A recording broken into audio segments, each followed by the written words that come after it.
ನಮಸ್ಕಾರ ವೀಕ್ಷಕರೇ, ನಾನು ನಿಮ್ಮ ತಾರಿಣಿ ಮಾತಾಡ್ತಾ ಇರೋದು. 2026ರ ವರ್ಷ ಭವಿಷ್ಯವು ಪ್ರಾರಂಭವಾಗುತ್ತದೆ. ಮೊದಲನೆಯ ರಾಶಿ ಬಂದು ಮೇಷರಾಶಿ. ಯಾರ್ಯಾರು ಮೇಷರಾಶಿಯವರಿದ್ದೀರೋ ಇವರೆಲ್ಲರೂ ಕೂಡ ತಪ್ಪದೆ ಕೊನೆಯವರೆಗೂ ಈ ವಿಡಿಯೋವನ್ನು ನೋಡಿ ಹಾಗೂ ಲಾಭವನ್ನು ಪಡೆದುಕೊಳ್ಳಿ. ನೋಡಿ, ಮೇಷರಾಶಿಯವರು ಹಲವಾರು ವರ್ಷಗಳಿಂದ ತುಂಬ ತೊಂದರೆ ಅನುಭವಿಸಿದ್ದೀರ. ಮಾನಸಿಕವಾಗಿ ನೆಮ್ಮದಿ ಇರಲಿಲ್ಲ, ಕೆಲವೊಂದು ವ್ಯವಹಾರಗಳು ಆಗ್ತಾ ಇರಲಿಲ್ಲ ಅಂಥವರು ಈ ವರ್ಷದಲ್ಲಿ ಅದ್ಭುತವಾಗಿದೆ ನಿಮ್ಮ ವರ್ಷ. ಈ ವರ್ಷ ನಿಮಗೆ ಆರ್ಥಿಕ ಮುನ್ನಡೆ ಸಿಗುತ್ತದೆ.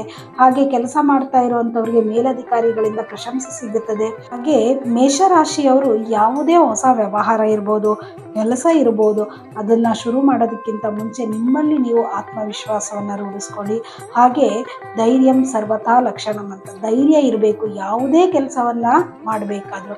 ಇದನ್ನು 2026ರಲ್ಲಿ ನೀವು ರೂಢಿಸ್ಕೊಂಡ್ರೆ ಖಂಡಿತವಾಗ್ಲೂ ನಿಮಗೆ ಜೀವನದಲ್ಲಿ ಅಭಿವೃದ್ಧಿ